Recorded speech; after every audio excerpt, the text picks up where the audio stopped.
This is the story of how and why I became Santa Claus. I was born to a shepherd family.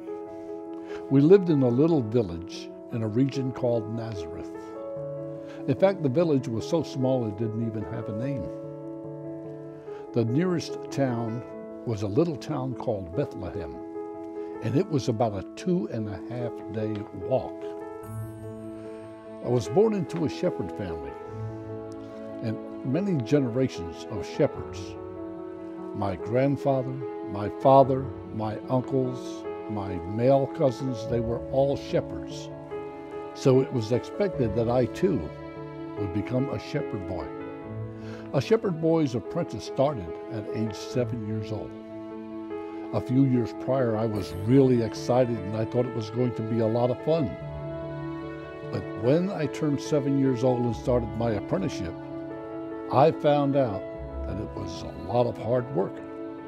A shepherd boy had to be up before the sheep and before the shepherd, had to walk many miles finding new pastures and watering holes, because all the sheep do is eat and drink and walk and eat and drink and walk. It was very hard work and very long hours. But the nice thing about being a shepherd boy was that the evenings there was a campfire, and all of the shepherds told stories. And recently, one of the stories going around was that of the coming of a Messiah. It sounded real intriguing. I didn't know what a Messiah was, but the story sounded really great. Shepherd boys were not allowed to ask questions, so I really couldn't ask what a Messiah was. And we were not allowed to talk to elders unless they spoke to us first.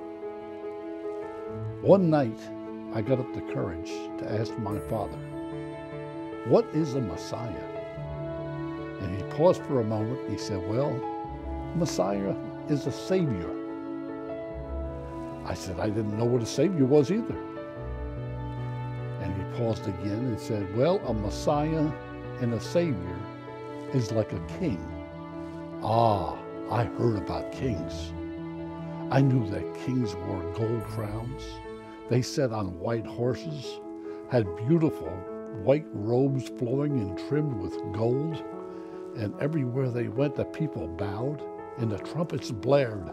I knew what a king was, and I was really excited to hear stories about the king. At each campfire, more stories evolved, more about the Messiah, and this went on for months and months. And I finally asked my father, "When is this Messiah coming?" And he said he didn't know. But an angel appeared to some other shepherds and said that there would be a sign in the sky, and that would tell them where the Messiah was coming. A few more weeks passed, and they still told stories about the coming of the Messiah. And one cold night, all of the sheep were bedded down, and my father and I were tucked into our bedrolls, and the sky lit up just as bright as daylight. And I was so scared. I thought that the world was coming to an end. But it was a star, a beautiful bright star, and it was moving slowly across the sky. I woke my father up, and I told him how scared I was. And he thought for a moment, and he said, "That must be the sign that the shepherds said would show the coming of the Messiah." And I asked my father, could we follow the star? Could we see the king? And he thought for a little bit, and he said, "Well, I hate to leave the sheep unattended. If I can get one of your uncles to watch the sheep, then we can follow the star." And I was excited because I was going to see a king. My father got a hold of my uncle, and he agreed to watch the sheep while we were gone. We gathered our meager belongings, our water and bread, and our bedrolls, and we started out on our journey. I wanted to run. I was so excited. I wanted to catch that star. But my father advised that we take our time and we walk because it could be a long journey. His advice proved to be correct. We walked all the first night and we followed the star. And my father told me stories about the coming of the Messiah. He was going to be the religious leader of all of the people. And we rested in the daytime. And the next evening when the star came out, we saw it moving slowly across the sky. And we followed the star the second night. And we walked all through the night. And we slept on the second day. On the third night, the star came out and it was moving even slower. And just at the time that we approached the gates to the city of Bethlehem, the star really slowed down. My heart was beating so fast, I was going to see a king.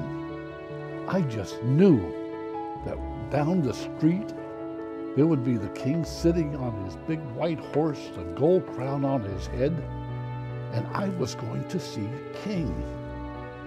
And as we entered into the streets of Bethlehem, I did not see the king, just a crooked road. And we followed the road looking up at the star, and the star moved ever so slowly. And as we got to each intersection, I peered as hard as I could. But I still did not see a king.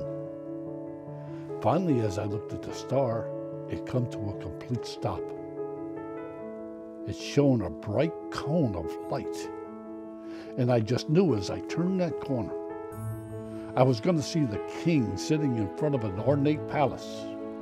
He would have the gold crown on his head. He would be in his white robe, sitting on his big white horse. The trumpets would be blaring, the people would be bowing. That would be the king, the Messiah. And as I turned the corner and I looked where the star had shone, there was no king. There was a small group of people that was standing either by an inn or by the stable. And as we approached them, my father asked one of the passerbys, "What is going on?" And I heard something about a miracle. I didn't know what a miracle was, but I did not come all of this way for a miracle. I come to see a king. As we got close to the crowd, I tried to push my way in, but I was only 7 years old, and I wasn't strong enough. I tried to jump and look up over their heads, but again, I was too short. I couldn't see anything. I found a way. I got down on my hands and knees. I crawled through their legs because I wanted to see the king. As I was struggling through their legs of the people, my heart was beating, my mouth was dry. I just knew I was going to see a king. As my head broke through the last set of legs, there was no king. It was just a stable. There was the usual animals. There was a donkey. There was some sheep and goats. But nowhere did I see a king. And nowhere did I see the king's white horse. As I looked around, I saw a lady laying on some matted hay. There were some men that were kneeling in prayer around her, but I didn't see a king. I looked around that stable, and nowhere, in every nook and cranny, I couldn't find a king. As I gazed around, my eyes saw movement in a manger. And I saw a little baby wrapped in swaddling clothes.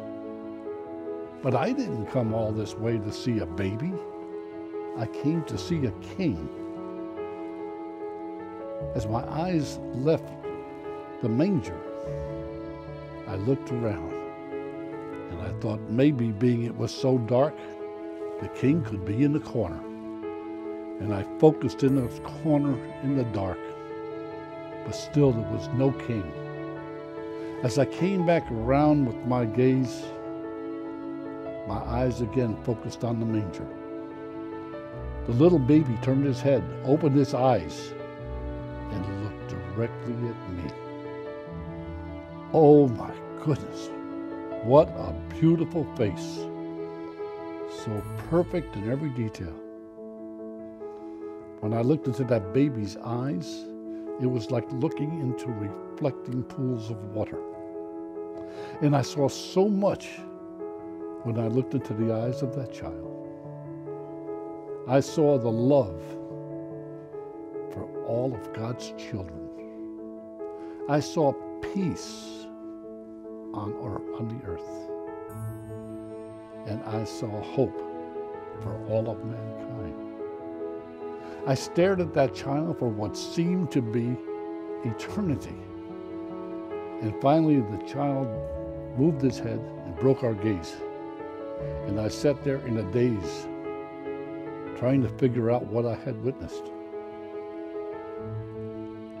I climbed back through the legs of those people to try and find my father in the crowd. And I told my father what I had seen. And I told my father I was disappointed I had not seen the king. And he said, "Oh, yes, my son, you have seen the king, the Messiah, the King of Kings, and that was what you witnessed." I didn't realize what my father was saying. I was only 7 years old. Many years went by, and I was nearing 40 years old. And I heard stories about a man traversing through the mountains. He was preaching peace on earth, love for all of God's children, and hope for all of mankind. And that some people called him Jesus. Others called him the Messiah. And even others called him the King of the Jews. I realized then that the baby I saw in the manger some 30 years before, this had to be Jesus. And I vowed there and then that some way, somehow, I would praise his name in everything that I'd done. And I also felt guilty that I did not have a gift to give to our precious newborn King. And I vowed that I would make toys. I would bring them to children all over the world. Because when I look into the eyes of a child, I see those same beautiful qualities that I saw when I looked at baby Jesus.